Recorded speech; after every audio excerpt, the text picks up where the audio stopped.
बड़ी क्या चल रहा है। मैं हूं अतर फ्रॉम द चैनल किताबी कीड़ा। आज हम लोग डिस्कस करने वाले हैं क्वांटाइजेशन ऑफ चार्ज पर, जो कि एक बहुत ज्यादा इंपॉर्टेंट बेस है तो छोटा सा टॉपिक, और इसके ऊपर जो डेफिनेशंस देखते हैं, ठीक है स्टूडेंट्स, तो बहुत ज्यादा घबरा जाते हैं। और बेस ही कंप्लीट ना हो तो भाई आगे करने का फायदा क्या।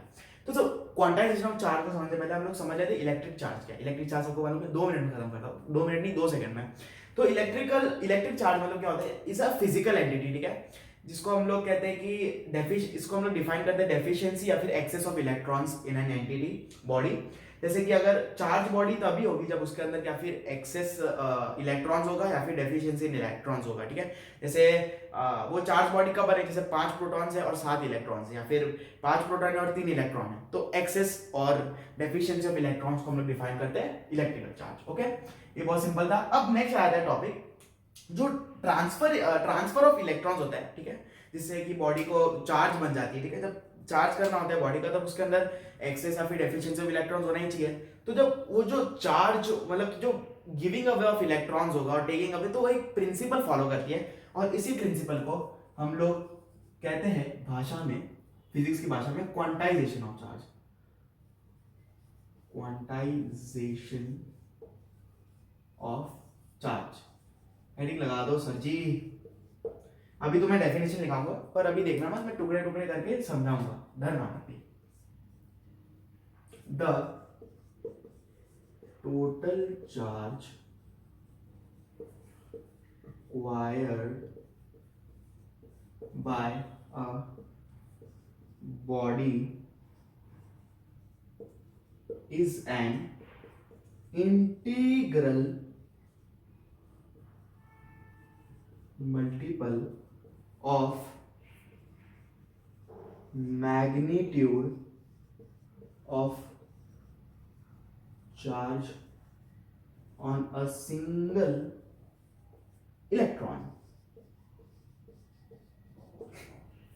डेफिनेशन ही इतनी दिमाग खराब करने वाली, पर अब टुकड़े टुकड़े में समझेंगे तो बोलेंगे हलवा है ये, हलवा। तो the total charge acquired by body is an integral multiple, ठीक है। तो इस चीज को अंडरलाइन करना है, इंटीग्रल मल्टीपल। इसका क्या तात्पर्य है, जैसे कि अगर किसी कोई एक बॉडी, जैसे सपोज करो कि सिल्क, अपन ग्लास रॉड और सिल्क क्लॉथ का करते हैं। जब हम लोग जो ग्लास रॉड है ना, उसको सिल्क क्लॉथ के साथ रब करते हैं, तब जो सिल्क क्लॉथ है ना, उसको इलेक्ट्रॉन्स ट्रांसफर करता है, जिसकी वजह से जो ग्लास रॉड है वो हो जाता है नेगेटिवली चार्ज। ओके, तो जो सिल्क रॉड है ना, वो जो इलेक्ट्रॉन्स ट्रांसफर करेगा ना, वो एक फिक्स्ड अमाउंट में करेगा। फिक्स्ड अमाउंट से क्या मेरा मतलब है कि वो ऐसा या तो एक करेगा, या तो 2 इलेक्ट्रॉन्स ट्रांसफर करेगा, या तो 3 इलेक्ट्रॉन्स ट्रांसफर करेगा, या 4 इलेक्ट्रॉन, या फिर सो ऑन, ठीक है।